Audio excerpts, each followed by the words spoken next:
With the latest Xenoblade 3 trailer revealing more gameplay and story, plus an earlier release date than expected, it seems like a good time to talk about what I would like to see in the new installment. For some context, I've played all the Xenoblade games up to this point. I'll be comparing Xenoblade 3 mainly to 2 because of how similar the games look, and the probability of the games functioning the same as a whole is pretty high. Now, on to the first thing I need them to get right, the gameplay. The story and characters are big aspects of why I enjoy these games.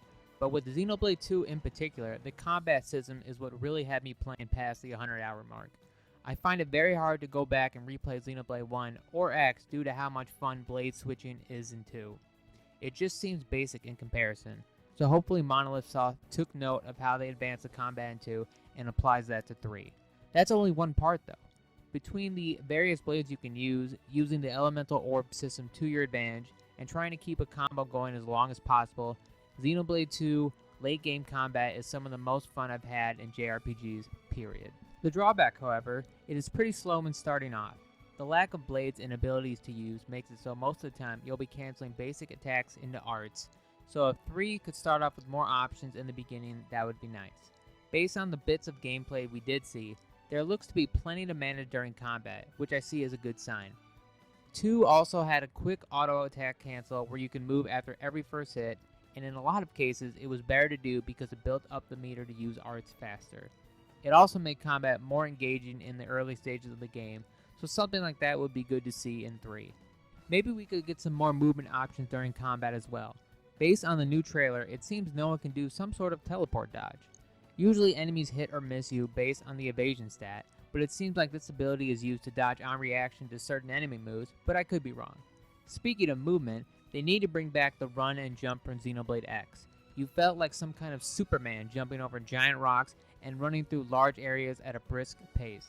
I don't think they could bring back no fall damage. If Xenoblade 3 is anything like 2, then having no fall damage would break the game design and have no place in the game. It would be fun if it was there though. So for Xenoblade 3, it looks like the Gacha Blade system is no more, and we have set party members. For one, the Gacha Blade system made Xenoblade 2 good for replayability, considering you'll get a new set of blades every time you play. But for completing the game at 100%, it's a terrible idea. As someone who ended up grinding for all of the unique blades, it was not fun and I slightly regret it. Only slightly though. As long as mid to endgame combat in 3 has as much, if not more depth than 2, I'll be happy. I will say having all the unique blades in 2 have a bunch of different artists work on their portrait art was a nice touch.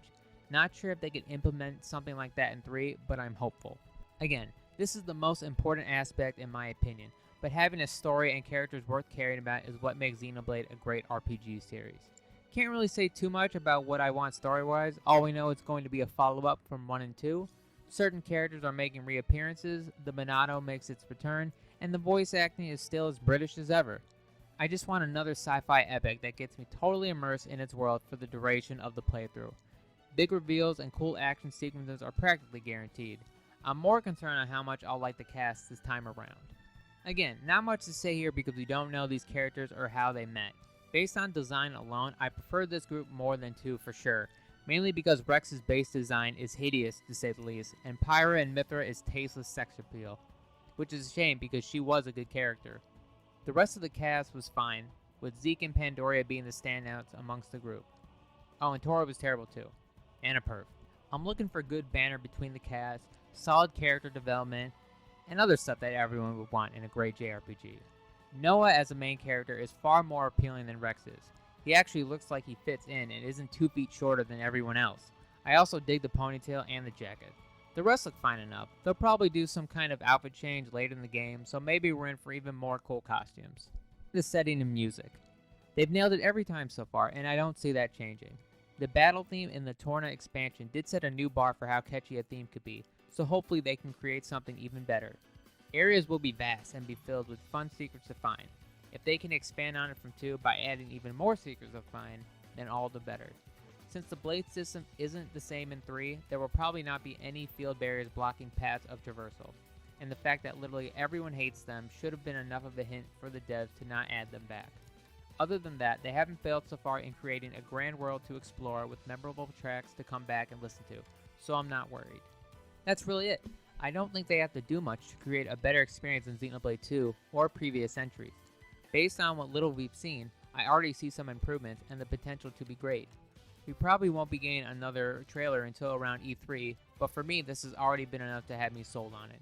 Even if I don't like it as much as 1 or 2, I will be getting a meaty RPG with a sci-fi fantasy setting that no other dev does as good, in my opinion. So thank you for listening.